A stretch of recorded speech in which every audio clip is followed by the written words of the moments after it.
దురదృష్టం ఏంటంటే ప్రభుత్వాన్ని కూడా అబద్దాల పునాదుల మీదే నడుపుతున్నాడు. ఇట్లా ప్రభుత్వాన్ని అబద్దాల పునాదుల మీద నడిపితే రాష్ట్ర భవిష్యత్తు ప్రశ్నార్థకంగా మారే ప్రమాదం ఉంటుంది. అసెంబ్లీలో తెలంగాణ రాష్ట్ర ప్రభుత్వ ఆస్తులు అప్పులు అని ఒక వైట్ పేపర్ రిలీజ్ చేసినారు. ఆ రోజు 6,85,000 కోట్ల అప్పులు అని చెప్పారు. నేను ఆ రోజే చెప్పిన ఈ ప్రభుత్వం డిసెంబర్లో ఏర్పడితే వచ్చే 4 నెలల్లో కాంగ్రెస్ ప్రభుత్వం తీసుకుపోయే అప్పును కూడా అందులో కలిపి చెప్పారు. డిసెంబర్ 7 నాడు రేవంత్ రెడ్డి ఎక్కిండు, డిసెంబర్ 7, 2023 నాడు ఎక్కిండు. అందులో ఏం పెట్టిండ్రు? మార్చి 2024 దాకా కాంగ్రెస్ ప్రభుత్వం తీసుకున్న అప్పులను కూడా అలా కలిపి చెప్పారు. ఇంకా అప్పటికి తీసుకొని కూడా అలా కలిపేసారు పుణ్యాత్ములు. అంటే ఏదో ఒక రకంగా తమ చేతగానితనాన్ని, తమ ఫెయిల్యూర్స్ ను గత ప్రభుత్వం మీద నెట్టివేసి చేతులు దులుపుకోవాలని రేవంత్ రెడ్డి చూస్తున్నాడు. ఇడిచిపెట్టమా? ఎట్టి పరిస్థితుల్లో నేను ఇడిచిపెట్టాం. వాస్తవం ఏంది? బడ్జెట్ సమావేశాల చర్చలో చెప్పిన నేను బడ్జెట్ మీద మొన్న నేనే బీఆర్ఎస్ పార్టీ పక్షాన మాట్లాడి ఈ అప్పుల మీద కాంగ్రెస్ పార్టీ రేవంత్ రెడ్డి చేస్తున్న దుష్ప్రచారాన్ని నిండు శాసనసభలోనే చెప్పాను. కానీ వాళ్ళకు బుద్ధి రాలే, సోయి రాలే.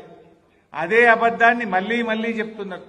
బీఆర్ఎస్ ప్రభుత్వం తీసుకున్నటువంటి అప్పు 6,85,000 కాదు, అది కేవలం 4,26,000 మాత్రమే అని చెప్పి చాలా స్పష్టంగా అసెంబ్లీలో నేను చెప్పడం జరిగింది.